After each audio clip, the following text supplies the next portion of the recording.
السلام علیکم، آپ دیکھ رہے ہیں آئینہ اور میں ہوں محمد طاہر۔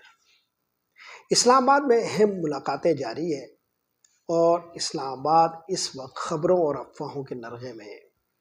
اگر یہ ملاقاتیں جن اہداف کے ساتھ ہو رہی ہے اس کا کوئی نتیجہ نکلا اور وہ اہداف حاصل کرنے کا فیصلہ کر لیا گیا تو پاکستان کا پورا سیاسی منظرنامہ تبدیل ہو سکتا ہے۔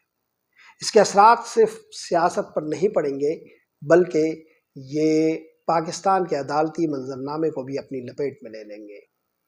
یوں سمجھیے کہ الیکشن سے لے کر پاکستان کے موجودہ حالات میں جو کچھ ہو رہا ہے یہ سب کچھ تبدیل ہو سکتا ہے، مگر میں ابھی صرف اس پر اشارہ کرنے پر ہی اکتفا کر رہا ہوں، اس لیے کہ ملاقاتیں جاری ہیں اور عملاً اسلام آباد میں دھند کی حکومت ہے۔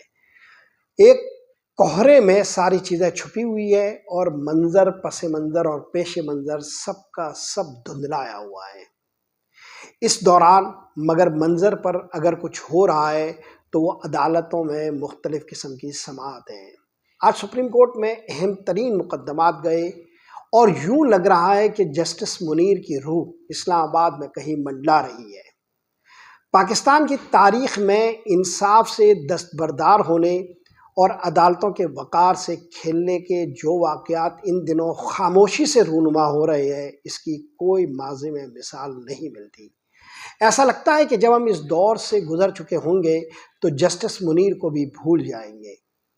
اس وقت اسلام آباد میں جو اہم ترین سماعتیں سپریم کورٹ میں جاری ہیں اس میں نااہلی کا ایک ایسا کیس ہے جس میں تاحیات نااہلی کو ختم کرنے کی استدعا سپریم کورٹ سے کی گئی ہے۔ ہم سب اچھی طرح جانتے ہیں کہ اس استدعا کو پیش کیے جانے کا آخر کار مطلب کیا ہے اور اس سے کس کو ریلیف دیا جانا مقصود ہے۔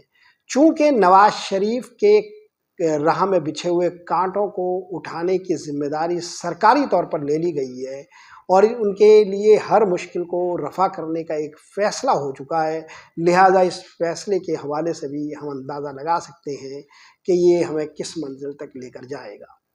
لیکن جو دوسرا اہم ترین کیس تھا وہ لاپتہ افراد کا کیس تھا۔ عدالت نے لاپتہ افراد کے کیس کو جس طرح اپنا موضوع بنایا اس سے اندازہ ہوتا ہے کہ بڑے بڑے منصبداروں پر بیٹھے ہوئے لوگ بھی بہت چھوٹے چھوٹے ہو سکتے ہیں۔ اگر لاپتہ افراد کا درد کوئی محسوس نہیں کرتا تو وہ کتنے ہی بڑے منصب پر بیٹھا ہو اسے اہل درد کم از کم انسان بھی نہیں سمجھ سکتے۔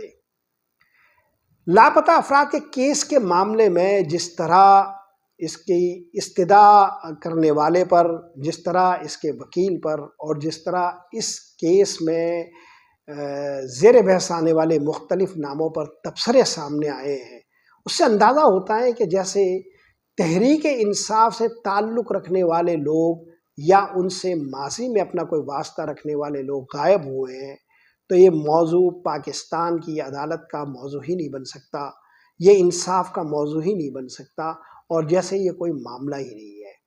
حیرت انگیز بات یہ ہے کہ کچھ ناموں کا ذکر کر کے یہ تک کہا گیا کہ یہ تو ایک جماعت سے تعلق رکھتے ہیں۔ سوال یہ پیدا ہوتا ہے کہ کسی کا کسی بھی جماعت سے تعلق ہو، اگر اس کے ساتھ کوئی ظلم ہوا ہو، اگر ماضی میں اس کے ساتھ کوئی واقعہ ہوا ہو تو کیا وہ زیر بحث نہیں لایا جانا چاہیے؟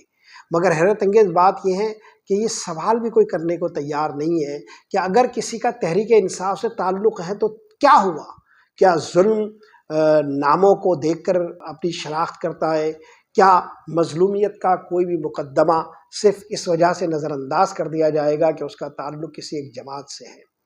اگرچہ یہ استدعا بہت ہی نامور وکیل چودھری اعتزاز حسن کی طرف سے ہیں اور اس کے لیے جو وکیل پیش ہوئے وہ شعیب شاہین صاحب تحریک انصاف سے تعلق رکھتے ہیں، اس میں اعتزاز حسن صاحب نے جو ایک نقطہ واضح کیا ہے اور نمایاں کیا ہے وہ یہ ہے کہ یہ جتنے بھی لاپتہ لوگ ہیں ان کے گمشدگی اور ان کے نمودار ہونے کے درمیان ایک پیٹرن موجود ہے، یعنی گمشدہ وہ جب ہوئے تو اور جب وہ منظر عام پر آئے تو وہ ایک پیٹرن کے ساتھ سامنے آئے ہیں اور یہ پیٹرن ہے ایک جماعت سے لا تعلقی کا۔ وہ غائب ہوئے، وہ خبروں کا موضوع بنے اور پھر جب وہ سامنے آئے تو انہوں نے ایک جماعت سے اپنی لا تعلقی کا اعلان کیا۔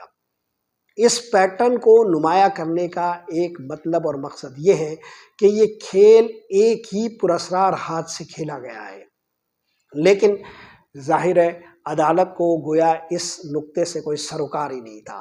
سوال یہ کیے گئے کہ یہ جو لوگ ہیں جن کے آپ نام لے رہے ہیں یہ کہاں ہیں؟ کیا کسی آدمی کو اس وجہ سے انصاف نہیں ملنا چاہیے کہ وہ اس وقت سپریم کورٹ میں موجود نہیں ہے؟ کیا کسی آدمی کو اس وجہ سے انصاف نہیں ملنا چاہیے کہ وہ اب ایک جماعت کو چھوڑ کر دوسری جماعت میں چلا گیا ہے اور وکیل کی اس انٹینشن پر شک کرنا چاہیے کہ وہ یہ چاہتا ہے کہ وہ اس جماعت کو خیر بات کہہ کر واپس اپنی جماعت میں لوٹے؟ کیا یہ سوالات جسٹیفائیڈ ہیں، قانونی ہیں؟ کیا ان سوالات پر بھی سوالات اٹھائے جا سکتے ہیں یا نہیں؟ یہ اب ہمارا موضوع نہیں ہے۔ ہم تو صرف یہ سمجھنے کی کوشش کر رہے ہیں کہ آخر کیوں ایک ہی طرح کے ذہن کے ساتھ سارے مقدمات کو دیکھا جا رہا ہے۔ سپریم کورٹ کے ارد گرد اگر جسٹس منیر کی کوئی روح منڈلا رہی ہے، اگر دباؤ کوئی اپنا کام دکھا رہا ہے، یا کسی شخص کے ذہن میں خود اپنے تعصبات اتنے قوی ہو گئے ہیں، تو پھر یہ اندازہ ہم لگا سکتے ہیں کہ پاکستان کا مستقبل میں انصاف کا منظرنامہ کیا ہوگا۔ میں اس پر کوئی مزید بات کرنے کے بجائے آپ کو لبنانی نژاد ایک مشہور لکھاری اور مصنف خلیل جبران کی ایک حکایت سنانا چاہتا ہوں۔ وہ حکایت یہ ہے کہ ایک روز دربار شاہی میں ایک ضیافت ہوئی۔ اس ضیافت میں ایک چور پہنچا اور وہ اس حالت میں تھا کہ اس کی ایک آنکھ نکلی ہوئی تھی۔ بادشاہ نے اس سے پوچھا کہ تمہارے ساتھ کیا ماجرا ہوا؟